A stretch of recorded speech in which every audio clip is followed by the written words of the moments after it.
Protect your car with 3W Liners all-weather floor mats. Made from durable materials like TPE and rubber, our mats are designed to withstand rain, snow, and mud with deep grooves to trap dirt and liquids. For a custom fit and advanced protection, visit 3W Liners. That's the number 3, WLINERS.com today.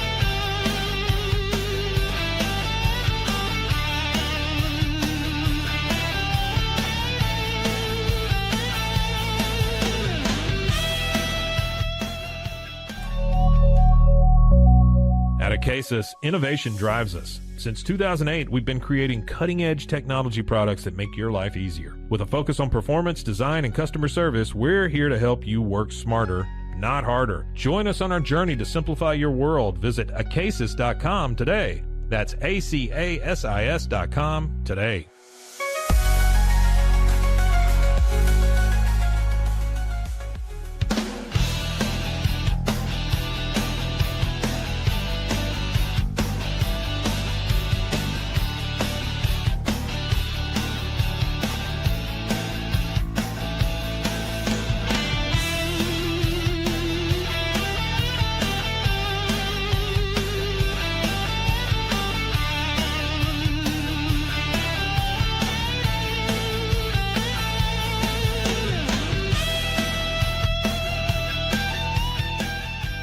Farmhounds offers natural treats and chews made with quality products that support family farms, regenerative agriculture, and humane farming practices. Give your dog the best with wholesome, organic ingredients that promote health and happiness. Shop now at farmhounds.com.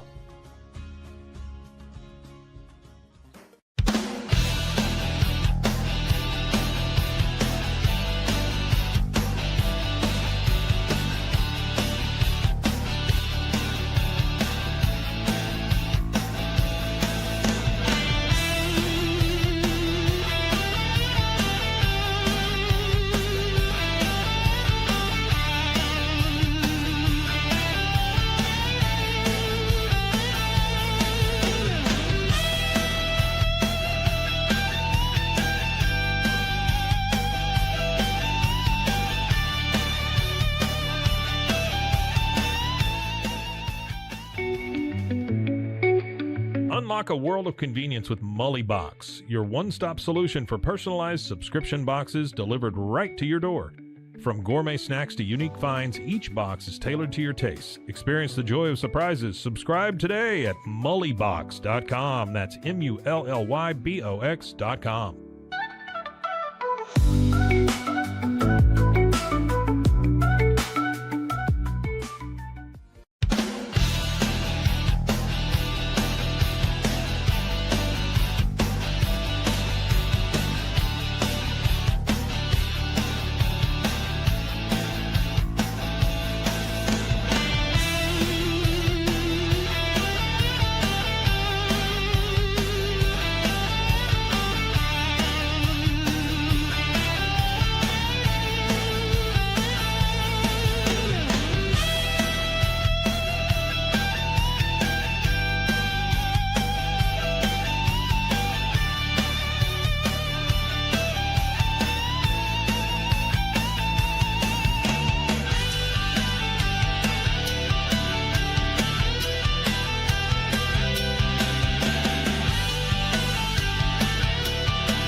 We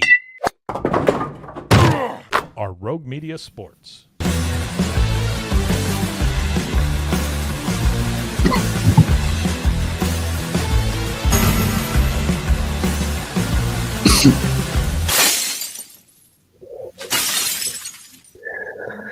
Hello, welcome on into the Cam Show on Rogue Media Sports Network. I'm your host, Cam Stewart. Zach Burke keeping us on the air as we come to you live on YouTube. That is if you're watching live, which we do every weekday, high noon Eastern time, and then available wherever you get your podcasts as well. We are still talking Celtics, man. Second day in a row, we have to break down a major Celtics trade. Kristaps Porzingis gone to Atlanta. You now take out two major pieces of the championship team from 2024. And of course, you won't have Jayson Tatum next year. But is that it for the Celtics?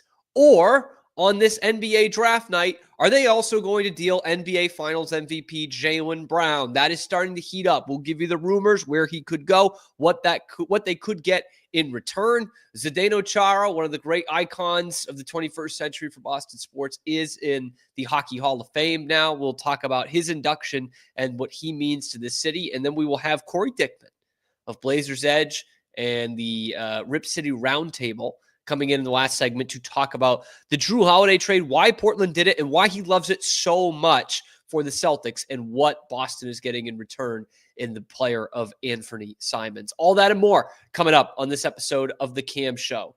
But we start where we start. Second day in a row, the Celtics go in on a major trade, getting rid of another big-time piece from their 2024 championship team. Kristaps Porzingis is now gone to the Atlanta Hawks. 3-team deal that nets the Celtics a second-round pick and Lawrence, Massachusetts native, and the winningest player in the NBA in the 2020s decade, Georges Niang. And a lot of Celtics fans are thinking, that's odd. In fact, the most surprising thing for me about this Kristaps Porzingis trade is not the fact that it was a Kristaps Porzingis trade. The most surprising thing about this trade to me is how people are reacting to it. People in the media, people in the know about this Celtics team, be it fans or analysts or people that follow the team every day, are out on social media shocked that the Celtics traded Kristaps Porzingis. Why? We knew this was coming. We knew this was that exactly there were going to be these two guys who were going to be traded to clear off the books. Jrue Holiday and Kristaps Porzingis. You get that back-to-back days. And then I see Celtics fans pissed, like, how do you only get Georges Niang in return? This is what Brad Stevens has done to us. Brad Stevens is so good at this that when you get a return like this, you're like, how did that happen? When really we should be asking, how did Anfernee Simons happen? Let's put this into perspective again here. The entire league knows what you're doing. The entire NBA knows that you are up against the second apron and that you need desperately to get under it, and that you need to shed major payroll, and that you don't want to trade Jayson Tatum, Jaylen Brown, or Derek White. The whole league knows you're doing that. So that's just a testament to Brad Stevens that you even got someone like Anfernee Simons, because in reality, the Jrue Holiday trade should have looked a lot more like the Kristaps Porzingis trade. Okay? And by the way, Georges Niang, I know he's a local guy. I know he's had his run-in with Jaylen Brown before. He's a guy who shoots 43% from the corner three. Maybe you just have him in to do that. But doesn't this feel like Georges Niang is just one of those guys who's on the team for like 3 weeks? Like, does it not feel like he's just a guy who is just flipped right away, never even plays a game for the Boston Celtics? Because that's certainly the vibe that I get. That's for sure. And maybe that is the case. But I'm just so surprised at all these people who are surprised at this Kristaps Porzingis trade, and that you didn't get a lot in return. Of course you didn't get a lot in return. The whole league knows you're doing this, and that you need to shed the payroll. And bam, you've got it. Over these two trades, you've saved $180 million over the life of those contracts. And now you're a whopping $4.5 million under the second apron. So congrats. You've done that. I think we all knew this was coming. The great news about it for Celtics fans, because I know we don't like seeing Kristaps Porzingis and Jrue Holiday not on this team anymore, but the great news for Celtics fans is you've got a GM that bats 1,000. Okay? This ain't the Red Sox making this trade. It's not the Bruins making this trade to use the city as an example. It's not like some of these other NBA teams making a trade, be it Houston or Miami or Orlando or whomever, where you're sweating it out thinking, did we get the right deal here? And you're trying to convince yourself for the 3 months, 4 months until the NBA season starts that you did actually make the right deal. For the Celtics, for Celtics fans, it's easy. You've got a GM who's really good at this. He hasn't failed on a trade yet, really. I mean, everyone thought he flunked the Derek White trade, and now look at it. It's one of the best trades of the last decade for the value the Celtics got out of this guy.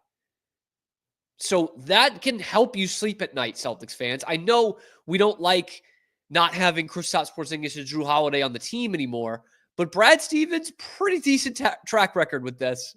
He's doing okay. Got a good batting average. Puts the ball in play a lot. That's where the Celtics fans have been really blessed the last 2 regimes of general manager, and specifically this Brad Stevens one. Everything has come up roses. But the other thing that really surprised me, again, not the return for Kristaps Porzingis, but again, the fans' reaction to this. How can you get rid of Kristaps Porzingis? This deal sucks. You only got Georges Niang in return. And yet all I saw during the postseason on social media and fan forums and analysts, oh my God, this guy sucks. What's wrong with this guy? Get Porzingis off my team. Fire him into the sun. He's giving you absolutely nothing. Kristaps Porzingis has AIDS. That's all I saw in the postseason, was how bad Porzingis was and how he's the most overhyped Celtic of this generation. Because what I saw in these last 2 years was a humongous X factor on your team.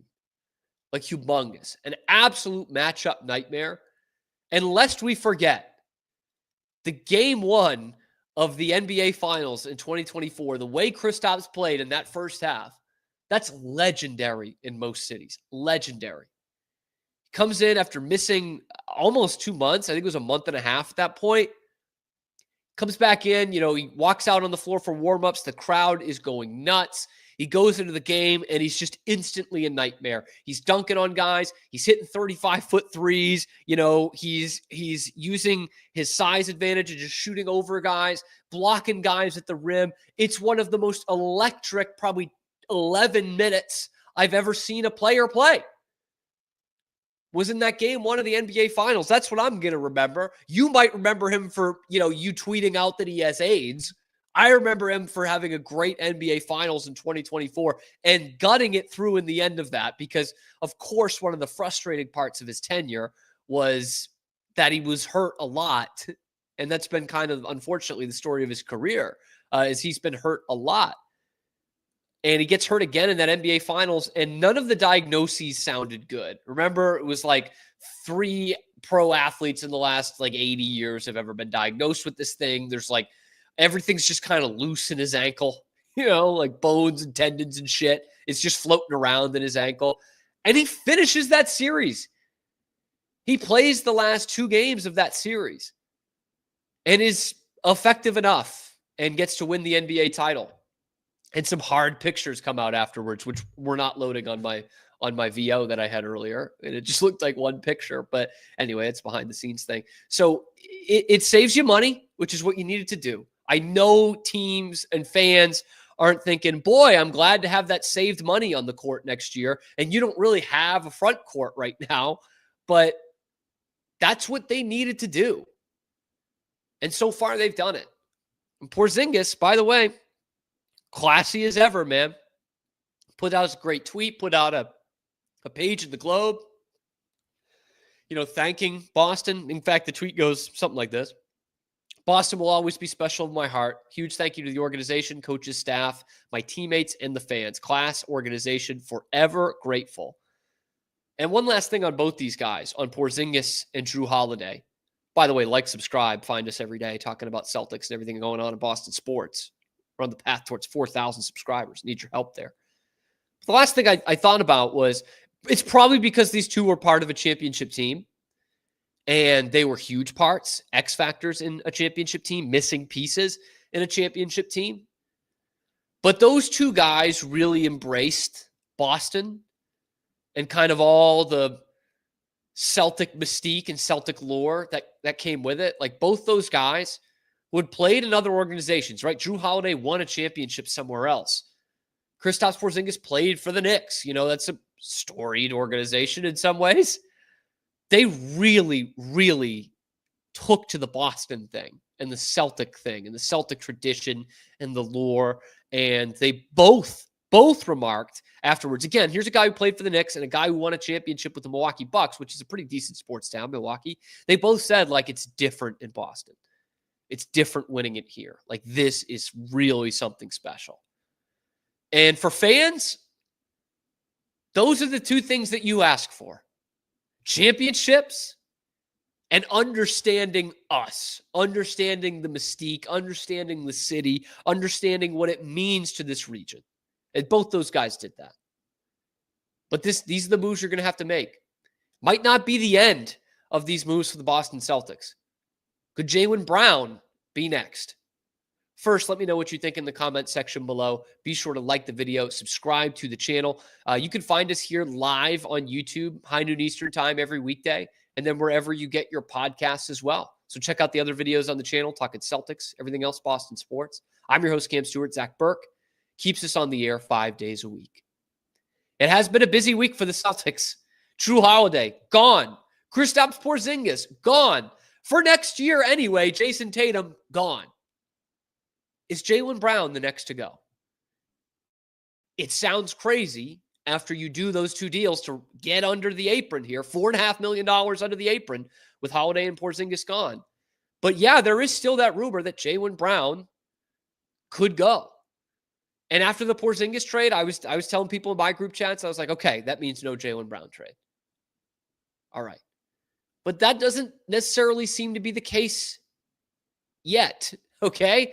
Because the draft is tonight, Wednesday night. These are when these deals get made. And there are teams in the top 10 of the draft that are looking to get a guy like Jaylen Brown. Here's what Brian Windhorst said on ESPN this morning.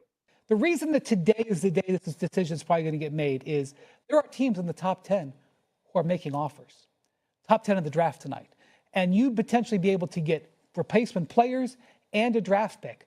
I don't know if Brad Stevens and his staff is in love with one of these top guys. Maybe they are, but that's what is on the table. I agree with Stephen A. I say at midnight, Jaylen Brown is still a Celtic and Derek White is still a Celtic, and they run it back and they get ready to go in 26, 27. Right. But I don't know for sure that's going to happen. And when Windhorst doesn't know, that means Brad Stevens is cooking. He's the best ever at this that I've ever seen in the NBA. Of these trades, just coming down out of nowhere. Did it with the Holiday trade, both Holiday trades. Did it with Porzingis. Most recently, these things don't get leaked. And we talked about it last month. Like, there are teams that are interested in getting better right away and using some pretty premium draft capital to do that. Okay, Houston was the team we talked about last month. They're obviously out of the sweepstakes. They went and got Kevin Durant.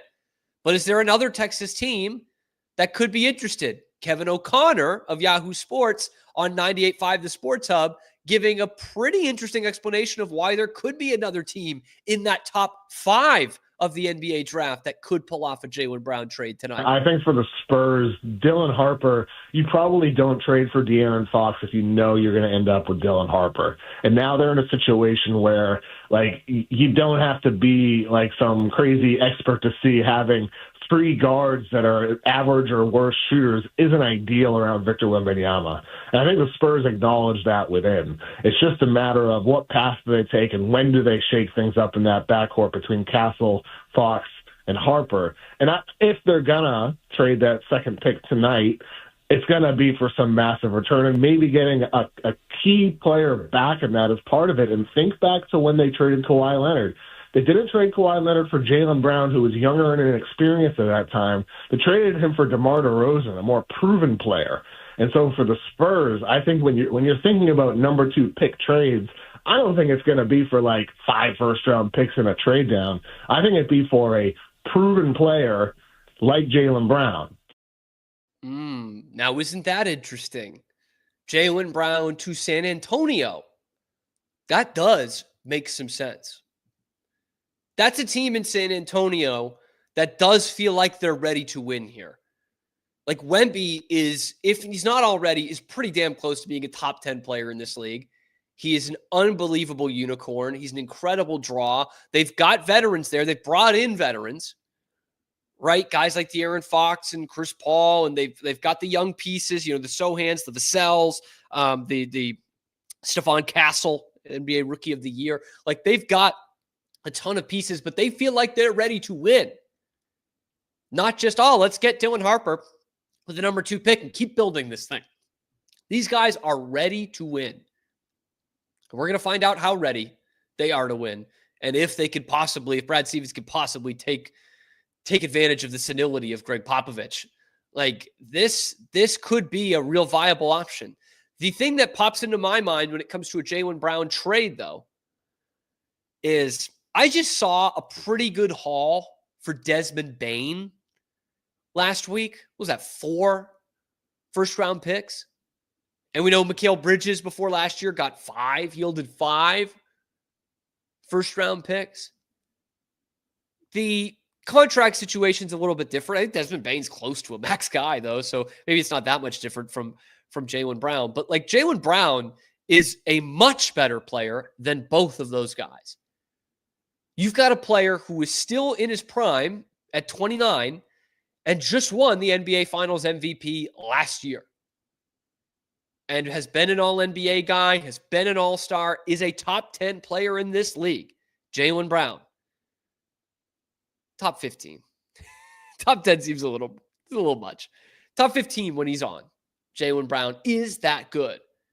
And to Kevin O'Connor's point, like, why would they be so psyched about Dylan Harper or even VJ Edgecombe, the guy who's probably going to be taken next in the draft, or Ace Bailey even, when they've got De'Aaron Fox, when they had Chris Paul in that backcourt? Like, why do they, when they have Stephon Castle? So we keep talking about this Godfather return that you would have to get for Jaylen Brown, an offer they can't refuse. And I think the best team to put up that offer is the San Antonio Spurs. They're going to give you the number 2 pick in the draft tonight. And to Wendy's point, I don't know. There hasn't been huge buzz of like, the Celtics love this guy that's going to be taken number 2 or 3 or 5. They like the 6'6" guard from Illinois with the European name that could shoot. And he's going to be barely a lottery pick. Okay, so I don't know that they love Dylan Harper per se. But you get that. You get a future first, a future first that's quick in the future because San Antonio is going to start to get good. And you get a couple of those big-time players, big-time young guys, maybe someone like a Devin Vassell. Then I think you have to listen there. I think you really have to listen. And what that will do, if nothing else, not only make your team better, but gives you so much flexibility when Jayson Tatum comes back. But the next thing you have to weigh is when Jayson Tatum comes back, do we want the flexibility of having a young star like Dylan Harper and a bunch of picks that we can move and a ton of cap space, over $100 million in cap space going into next season when Jayson Tatum comes back? Do we want that? Or do we want Jayson Tatum playing with another top 20 NBA player like Jaylen Brown? That becomes the major question of these trade rumors. Is what we want Jayson Tatum to come back to. When he is coming out of this basketball coma and he walks out into the real world of basketball season again in 2026-27, do we want him playing with a bunch of cap space? Or do we want him playing with Jaylen Brown? Again, the thing that's different from some of the other teams we root for here in Boston is the fact that Brad Stevens bats 1,000. So if you do have a ton of cap space, I have full confidence, and you should have full confidence, that Brad Stevens is going to make the most of that. He always has. Danny Ainge, same thing. When they went up to the cap, he made the most of it. Like, if that is to happen, then that means you're going to have like a Giannis in there, okay? Like, that's what we're talking about. So it's fascinating. If it's going to happen, yeah, it probably will happen tonight at the NBA draft. And I just wonder what this return could be for Jaylen Brown for the Boston Celtics. Again, it's going to take a Godfather kind of offer. It is. Maybe that does become a Giannis trade. Maybe here's the major tinfoil hat conspiracy. Maybe the Celtics do that Spurs deal and they get on the horn with Cooper Flagg and say, pull an Eli Manning. Say you're not going to play there. Tell everyone right now you're not going to play there and we'll pick you at 2. Come home, Roger. That kind of thing. I don't think it'll happen. But hey, why not? Throw it out there. Throw it into existence. What a summer this would be for the guys like me and for the Boston Celtics if they went out and traded Jrue Holiday, Kristaps Porzingis, and Jaylen Brown. Could be looking at a complete teardown here for your 2024 NBA World Champion Boston Celtics, a team that looked like, I wouldn't say a sure dynasty, but looked pretty close to one. Like they looked like they were going to win for years to come. We knew the second apron thing was coming. We got another year out of it. Didn't work out. Injuries and lackluster play in the second round, and then it's gone. And then you could be starting over if you don't have Jaylen Brown. So, man, it could be a very interesting couple of hours, couple of days and weeks here for the Celtics.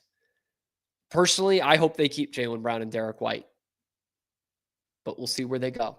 Let me know what you think. Is it time for the Celtics to trade Jaylen Brown, get the most out of it right now? His trade value will probably never be higher. Let me know in the comment section below. Be sure to like the video, subscribe to the channel. We're on the path towards 4,000 subscribers. We need your help. We're here breaking down the Celtics and everything Boston sports live on YouTube every weekday, high noon Eastern time, and then wherever you get your podcasts as well. So check out the other videos on the channel, talking Celtics, talking Boston sports, and tune in here. I'm your host, Cam Stewart. Zach Burke keeps us on the air 5 days a week. Coming up, one of the most influential Bruins in history, nay, one of the most influential Boston athletes in history is now in the Hall of Fame. Let's talk about Big Z coming up next on The Cam Show.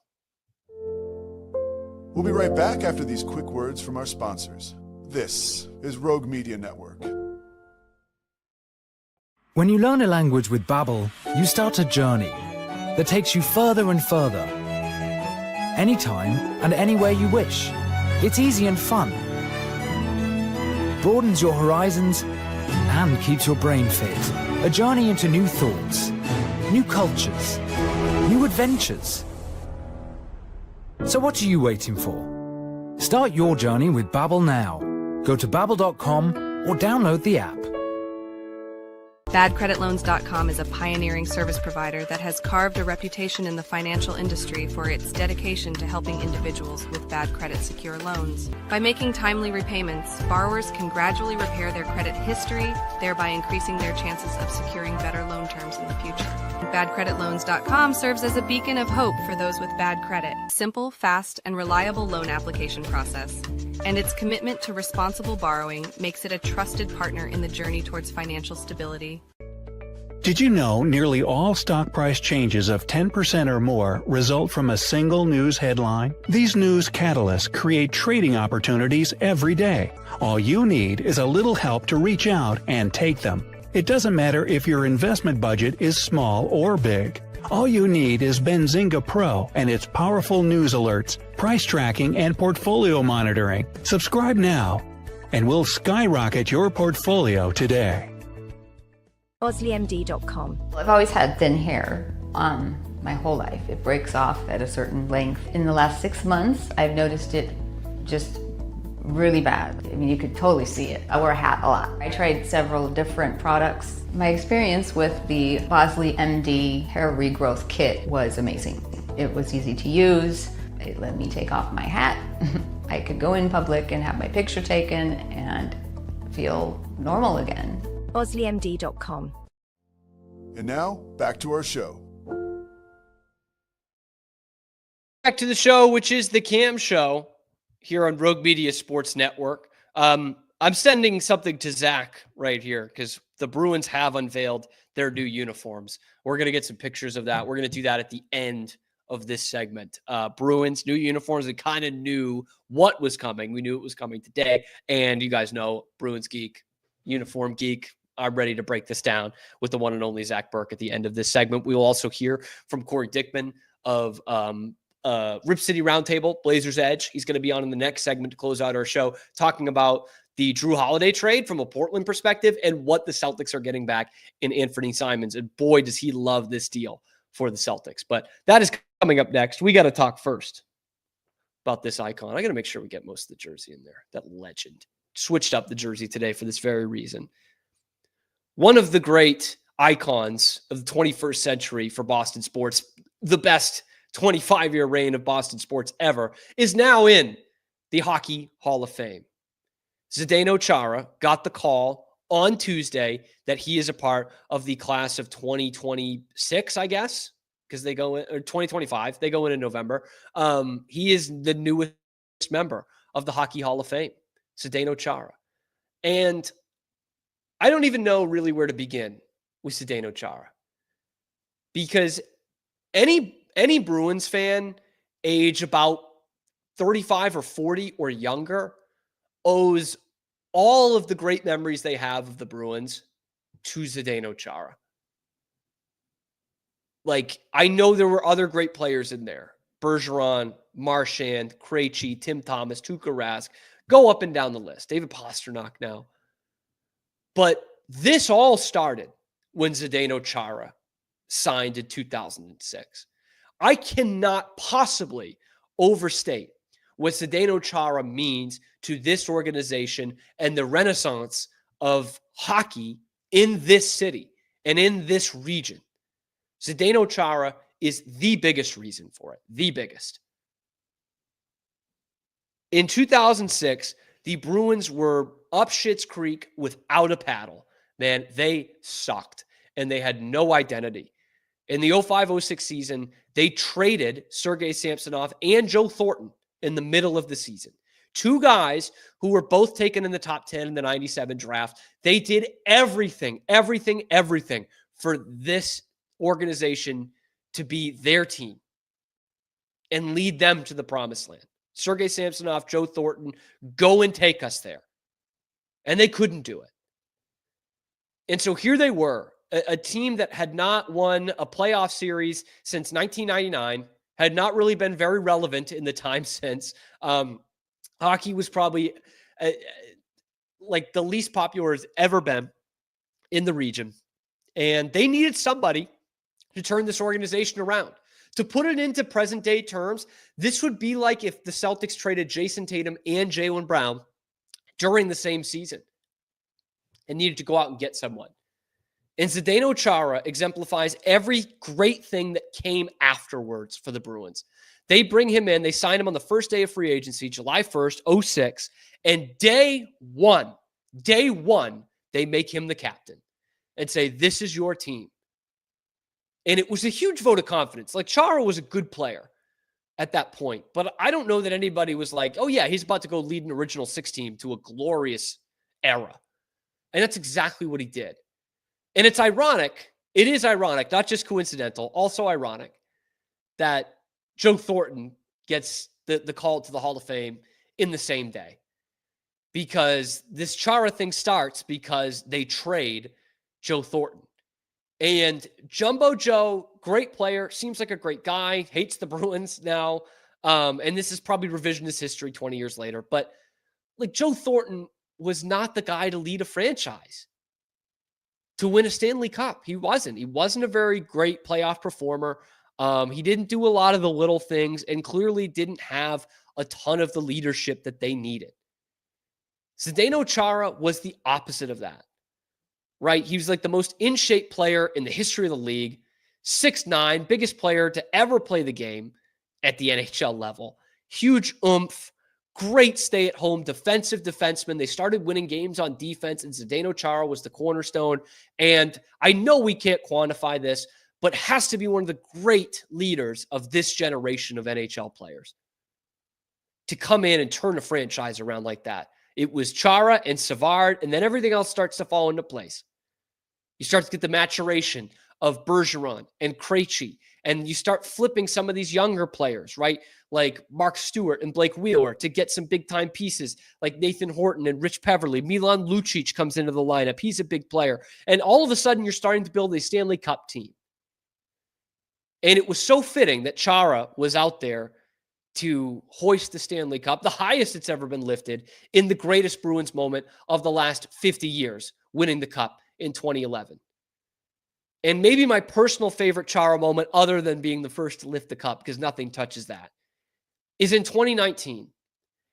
It was really, I was hoping the culmination was going to be them winning the cup in the next week after this happened.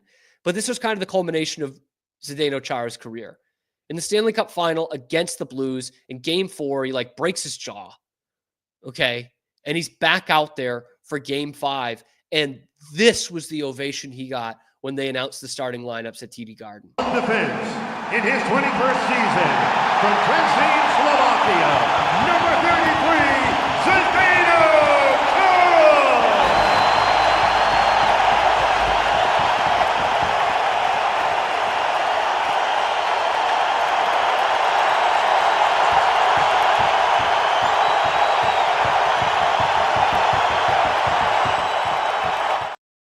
Listen to that, man. I get the hair standing up on my arm here. 7 years later, 5 years later, 6 years later. I've still got the hair on my arm standing up all these years later from that moment. And I know they didn't win that game. I know they didn't win that series. But what that was is a great, great Boston sports moment for everybody who can read between the lines. Because that ovation right there is saying, Big Z, I know the best days are behind you, but you're still our guy. This moment is possible. Our third Stanley Cup final in the same decade is possible because of you. You got us here. Your leadership, the 50 chin-ups, the marathon running, the 109-mile-an-hour slap shot, that's all because of you. You gave us something to rally around when we didn't have anything in this organization. And not only gave us a foundation, but a winning foundation, and did something that we would have never been able to do with Joe Thornton. And that was win the Stanley Cup. It's just goosebumps, man. I almost get emotional talking about what Zdeno Chara means to this organization. Say about Kevin Garnett with the Celtics. He didn't play all that long, but I think he deserves to have his number retired by the Celtics because he took a historic franchise, and the day he got there, started to turn it around.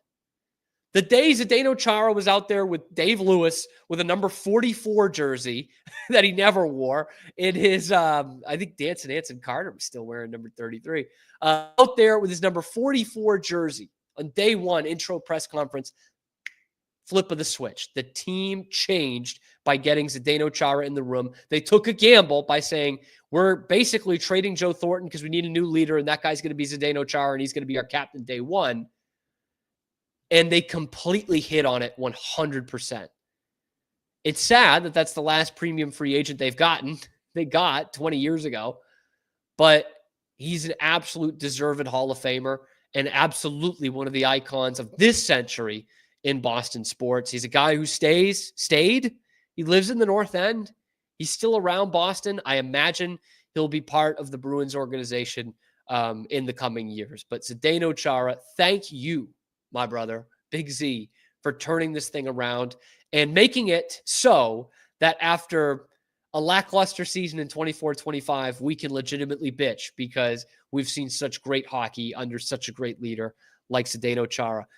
What was the game total for Chara at the end of it? 1,680 games. The most NHL games ever played by a defenseman. The guy was never hurt, man.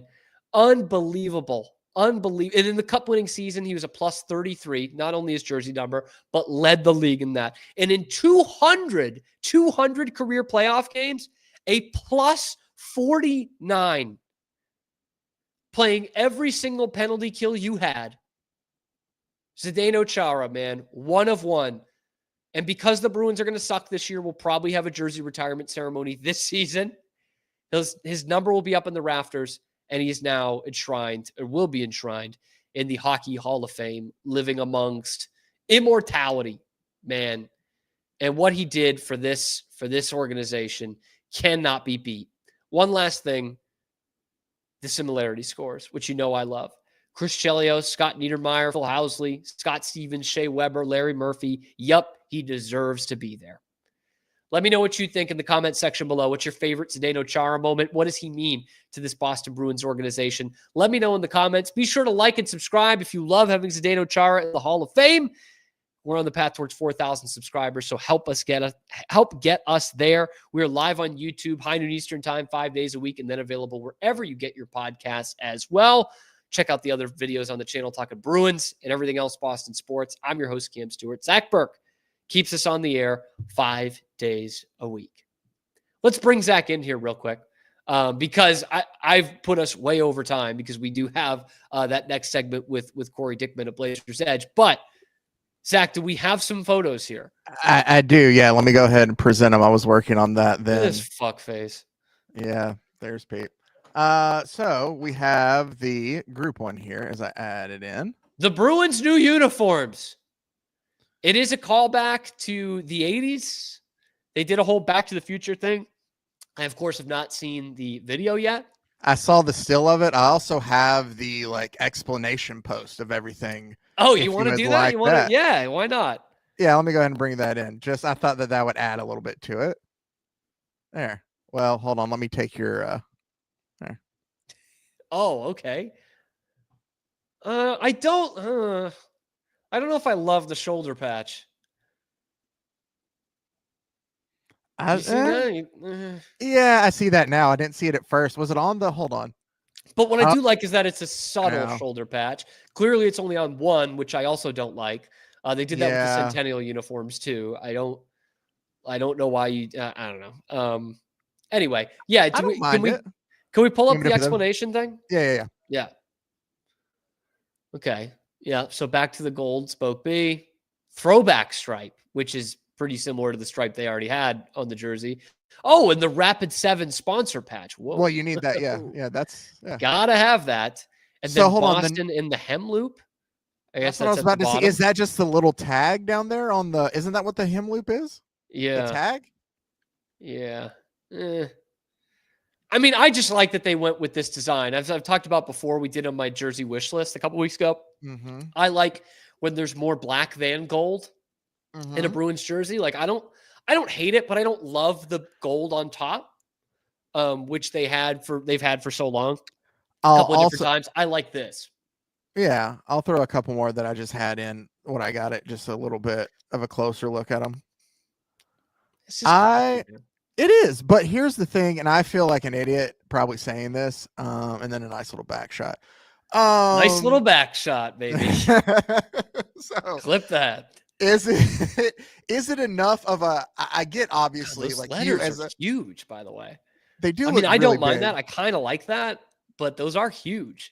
Well, as a play-by-play guy, I'm sure that people are gonna appreciate that. But I am, and maybe I'm gonna show my idiocy here. Not idiocy here, but I know that obviously they're a fan of yours. But is it enough of a change from one year to the next to be like, oh yeah, this is enough to go buy a new one, just because it seems subtle in places.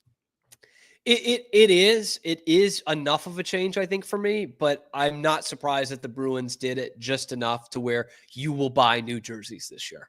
Okay.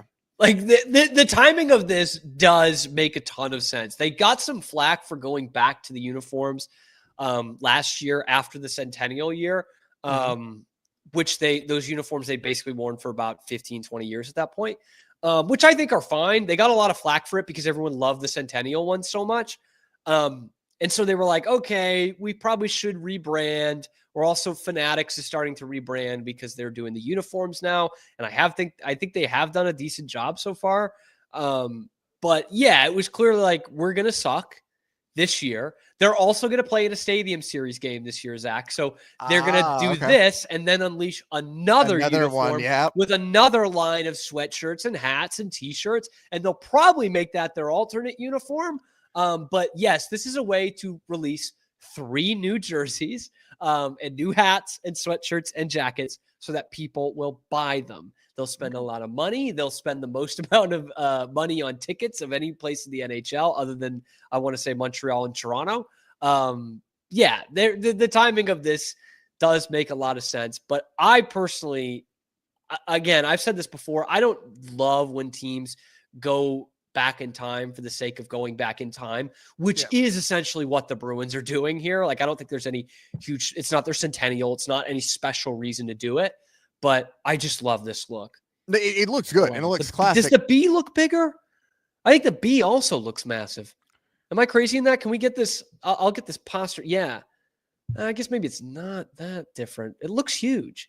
I mean, I agree with you. I'll just show the back again one more time. That the letters shot there look bigger. Back shot look, But I don't know. Maybe it's the same.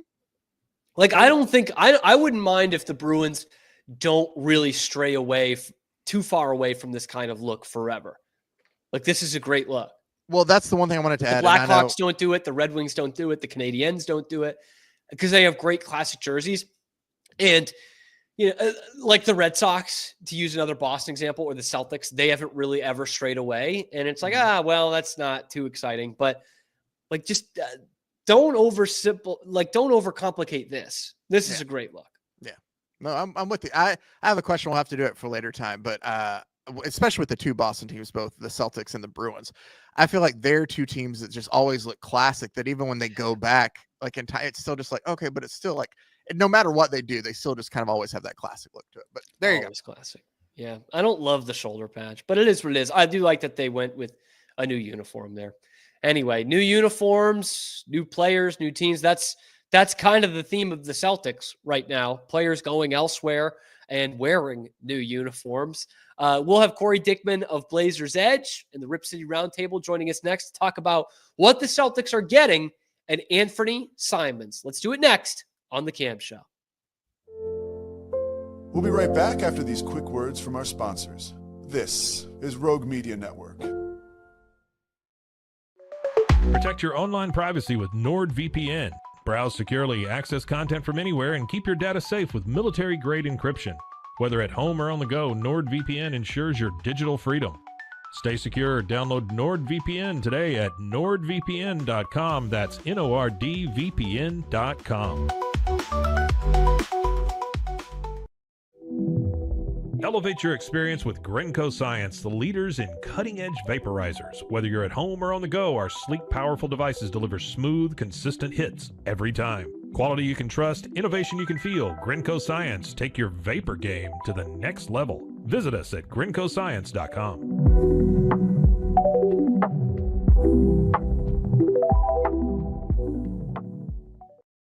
It all began with a simple idea, cutting handles off old ski sticks to create better pull-up bars. This sparked the creation of the revolutionary Angles 90 handles. After testing over 70 prototypes with 300 athletes, our patented handles were launched in 2018.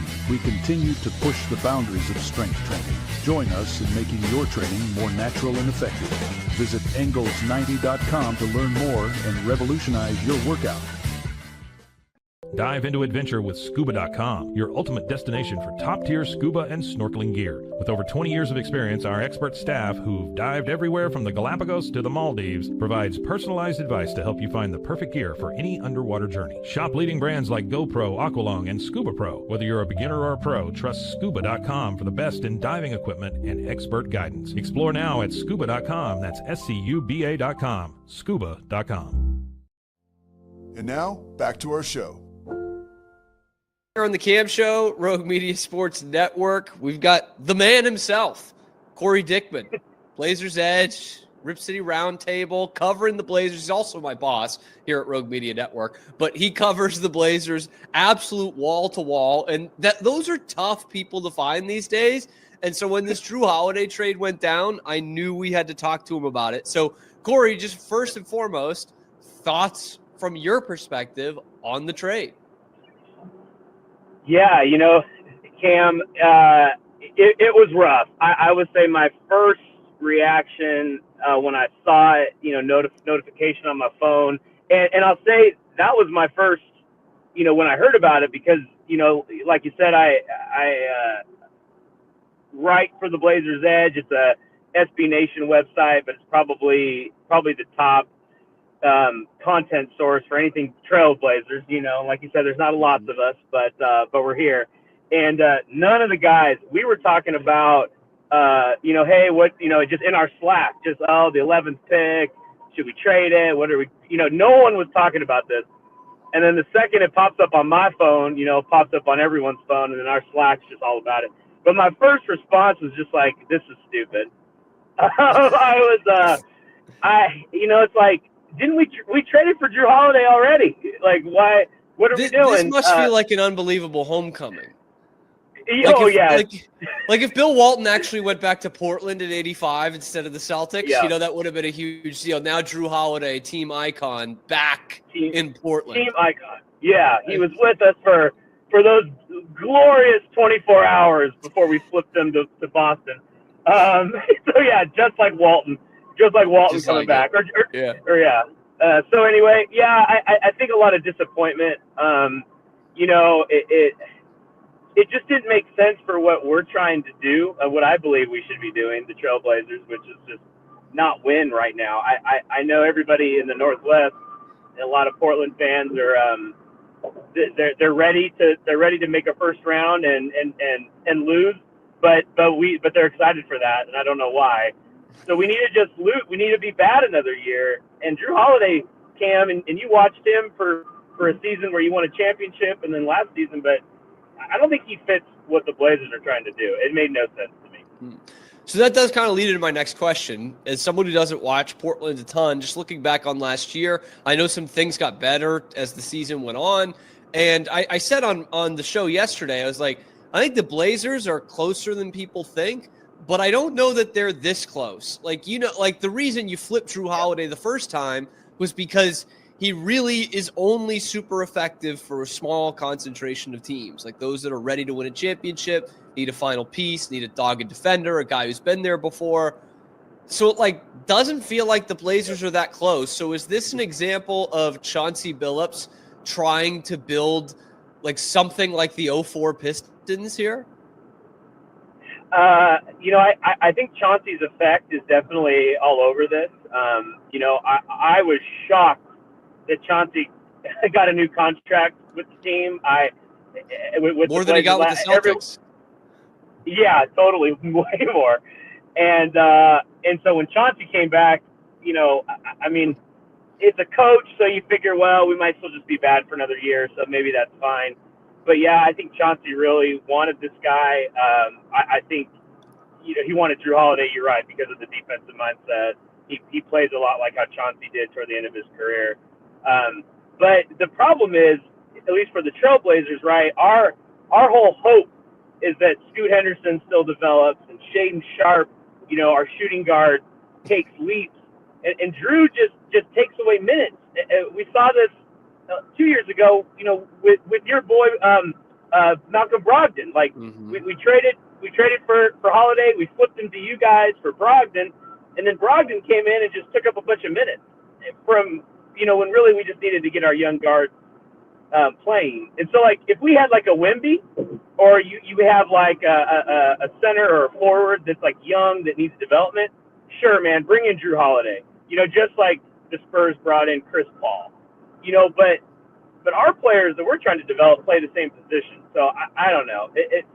And at the money he's making, Cam, 34 million or 30. It just doesn't make sense to me. 3 more years of that. Oh, the only thing that makes sense, and Joe Cronin has, when the trades he's made, our general manager for the Blazers, Joe Cronin, the trades he's made, his first big one was the Damian Lillard trade, which I do believe he had to do. The other great trade he made was flipping Brogdon to the Wizards. We get Avdia, who's been incredible for us last year. But the bad side is he didn't do anything at the trade deadline, this past trade deadline. We had all these assets. Your boy, again, Robert Williams, the third, it needed to be traded. We didn't do anything. And so Joe Cronin, I'm like, what are you doing? And then this trade, because of all those years left, unless there's a trade partner tonight for the draft, Cam, unless he knows we're flipping Holiday again to some other team, this doesn't make sense. Yeah, so you mentioned Rob Williams in there. Before I get to the actual return, I was a little surprised to not see Rob Williams as a part of this. Like, I love him. He's one of my favorite Celtics, but as I think you probably know by now, those appearances are few and far between. The guy just can't string a month together where he's playing healthy and playing at the top of his game. Were you surprised to not see Rob Williams as a part of this? I was, man. And you know, I mean, in much like a lot of people, you know, I listen to the Bill Simmons podcast, you know, pretty regularly. And, you know, it's always going to be heavy Celtics. And I think there's still a love for Rob out there. And you tell me, I mean, but I think Rob Williams would have been welcomed back to Boston, and it would have made sense. If we could have gotten some other assets back too, that totally would have worked. I am surprised, Rob. I'm surprised it only was Simons in this trade, honestly. You're 100% right. Yeah, and I don't know if that was because, you know, Portland takes on all of the contract or whatever, then oh, yeah, we won't throw Rob Williams in there. But knowing that you were going to trade Porzingis most likely, which now has happened, it would have made sense to probably have Rob Williams in there. But looking at the actual trade and getting Anfernee Simons in return, expiring contract, here's a guy who, you know, 20-point-a-game player over the last couple of seasons. He's really developed into kind of a pro here. The Blazers got much better defensively towards the end of the year, and I don't know that he was a huge contributor to that, considering his defensive metrics. So what are the thoughts on Simons leaving, you know, with 1 year left on the deal? Yeah, Simons, you're going to experience that this season. He's not a defensive stalwart. Simons was he was our longest tenured Blazer. He really learned under CJ McCollum and Lillard, and so he learned a lot of great offensive moves, but he didn't learn a lot of defense from those guys. And so, yeah, the defense will suck from Simons' part, but you know, you pair him with Derek White, who is a good defender. You know, I think the Celtics can preach a different mentality than what we were preaching, especially the last couple seasons. So Simons might lock in a little bit, but you're getting a tremendous shooter.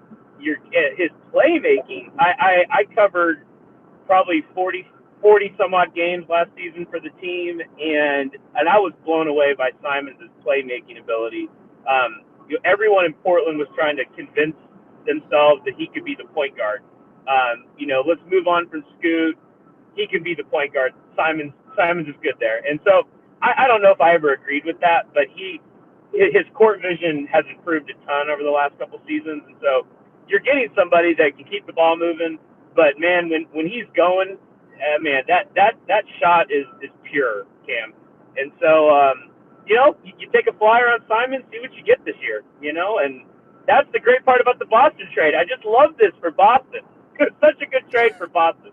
But I think you're going to like Simons, Cam, and I think if Derek White can cover up some of the defensive stuff from Simons' part, it's a lot like when Pritchard.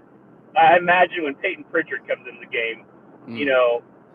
That's what I'm thinking he'll take on this year. I think Pritchard's probably going to start. And then you can have this kind of guy off the bench who can score 15 for you just basically anytime he goes out there in a bench role. Yeah. You know what I mean? I think that's again, this is just a weird year for the Celtics. They're not going to contend without Jayson Tatum on the floor. I think they'll just be a playoff team. I think they'll be okay. But it's going to be interesting to see how these next couple of moves, because there are still going to be some moves, kind of shake out for the Celtics. All right, Corey Dickman, last thing I want from you today. I'd like a letter grade, like we're back in school, okay? Letter grade for both teams. Like, what do you give the Blazers in this trade? And you said you already love the Celtics side, so what would you give the Celtics in this trade? 100%. Okay, well, that's a good question. I think considering, like you just touched on it, this might be a lost season for the Celtics just because of Tatum's injury. And so, considering that part of it, I think you got to give the Celtics an A- on this. I think you cleared the cap space, which it's not just like, oh, we're trying to save the new owner's money. It's genuinely giving yourself some flexibility in the cap and all that stuff. So that was really smart. He is a fantastic player. Simons is like, again, I'm a Blazers fan and I cover the team, so we see him all the time. But Simons they were trying to make him the heir apparent to Lillard. Like the Blazers wanted Simons to be the guy. And, I'm not saying clearly he didn't get there, but I don't even know how much of that was necessarily his fault. And so you're getting a guy that's a stud, and he'll continue to get better.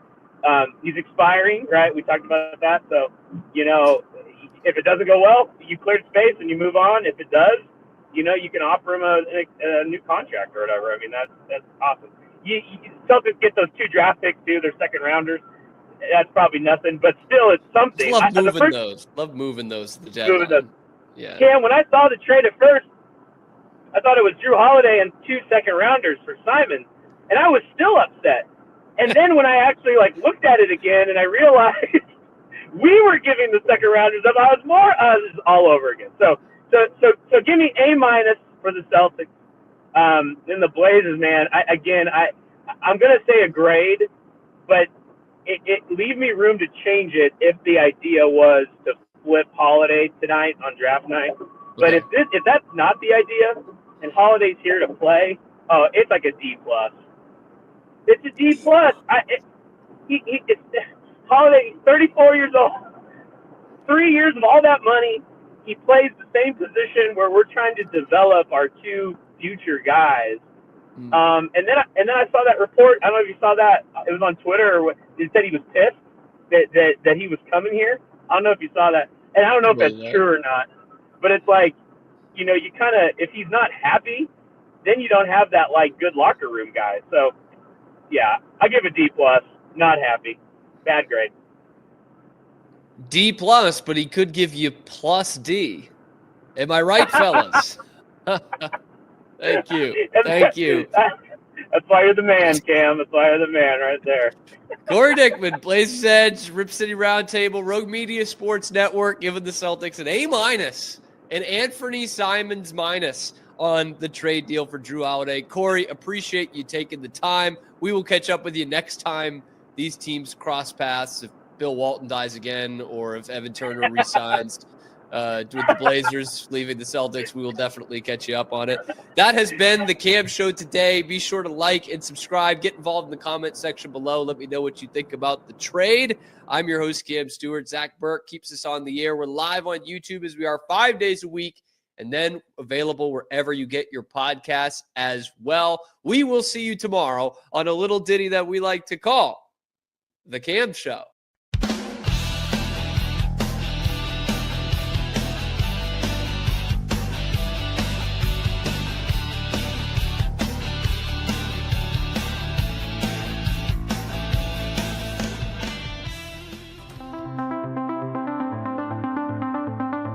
Transform your workspace with Hanomi Ergonomics. From adjustable chairs to standing desks, we provide solutions for comfort and productivity, whether at home or in the office.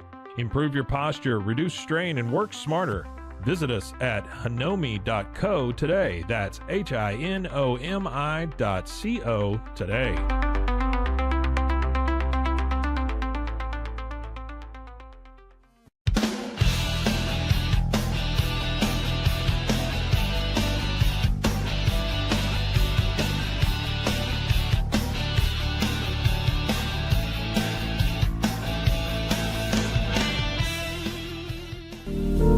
Experience the future of secure private cloud storage with Internex. Protect your files with end-to-end encryption, ensuring your data stays private and accessible only to you. Enjoy seamless, fast storage without compromising security. Visit Internex.com today and take control of your digital life. That's INTERNXT.com today.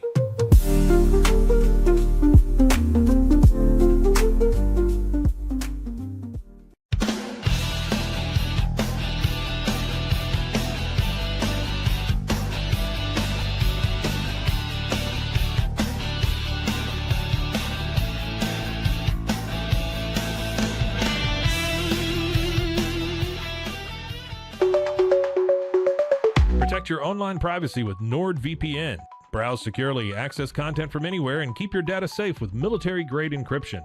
Whether at home or on the go, NordVPN ensures your digital freedom. Stay secure. Download NordVPN today at nordvpn.com. That's NORDVPN.com.